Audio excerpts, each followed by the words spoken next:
സ്വാമി ശരണം വിളിച്ച് നേരെ ശബരിമലയിലേക്ക് ഒരു 9:15 ആയപ്പോൾ ഇറങ്ങി. 10:45 ആയപ്പോഴത്തേക്ക് ഒരു ചെറിയ ബൂസ്റ്റർ ചായയുടെ അവിടെ നിന്ന് ഒരു കട്ടനും അടിച്ച് നേരെ വിട്ടു. നമ്മൾ ഇറങ്ങിയപ്പോഴേ ചെറിയൊരു മഴ ഉണ്ടായിരുന്നു. മുകളിലോട്ടൊക്കെ എത്തിയപ്പോഴത്തേക്കും നല്ല മഞ്ഞായിരുന്നു. ശരിക്കും പറഞ്ഞാൽ ഫോഗ് ലാമ്പിൻ്റെയൊക്കെ വെട്ടത്തിലാണ് നല്ലോണം പോയത്.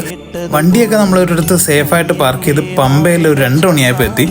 നല്ല മഴയുള്ളത് കൊണ്ട് ഒഴുക്കുമുണ്ട് നല്ല രീതിയിൽ. അപ്പോൾ സൂക്ഷിച്ചൊക്കെ ഒരു പടിയിലൊക്കെ ഇറങ്ങി മുങ്ങി കുളിച്ച് റെഡിയായി നടക്കാൻ തുടങ്ങി. പമ്പാ ഗണപതിയെ തൊഴുത് നമ്മൾ മല കയറി തുടങ്ങി. അങ്ങനെ മുകളിലെത്തി 5 മണിയായപ്പോഴാണ് നട തുറന്നത്. അതുവരെ വെയിറ്റ് ചെയ്തു. അത് കഴിഞ്ഞ് പതുക്കെ നമ്മളും കയറി തൊഴുതു. ഭയങ്കര തിരക്കായിരുന്നു. തിരക്കെന്ന് പറഞ്ഞാൽ നല്ല തിരക്കായിരുന്നു. അതിൻ്റെ ഇടയിൽ കൂടെയൊക്കെ എങ്ങനെയൊക്കെ തൊഴുതു. ശബരിമല കീശാത് കൃഷ്ണചന്ദ്രൻ്റെ കൂടെ നിന്ന് 2-3 ഫോട്ടോ എടുത്ത് നമ്മളും ഫോട്ടോ എടുത്ത് നേരെ മാളികപ്പുറത്തും പോയി തൊഴുത് അയ്യപ്പനോട് പറയാനുള്ളതൊക്കെ പറഞ്ഞ് തൊഴുത് അരവണ അപ്പവും മേടിച്ച് നമ്മൾ ഇറങ്ങി. അങ്ങോട്ട് കയറാനും ഇറങ്ങാനും നല്ല ആളായിരുന്നു. ബ്രേക്ക്ഫാസ്റ്റ് സ്കിപ്പ് ചെയ്ത് നമ്മൾ ലാഹയെ പോയി നേരെ കഞ്ഞിയും കപ്പയും അവിടുത്തെ ഫേമസ് ആയിട്ടുമാണ് കുടിക്കണം. അടിപൊളിയാണ്. അങ്ങനെ അതും കുടിച്ച് നല്ലൊരു ഏമ്പക്കവും വിട്ട് അവിടെ നിന്ന് ഇറങ്ങി. അത് കഴിഞ്ഞ് നേരെ നമ്മുടെ നാട്ടിലോട്ട് വരുന്ന വഴി കണ്ടതാണ് JCB ട്രാക്ടറൊക്കെ. ഈ JCB ഒക്കെ 400 രൂപയാണ് ചോദിക്കുന്നത്. വരുന്ന വഴി അമ്പലത്തിൽ കയറി മാലയൂരി വന്നു കുളിച്ചു ഒരു കിടത്തം. അപ്പോൾ ഇനി നാളെ.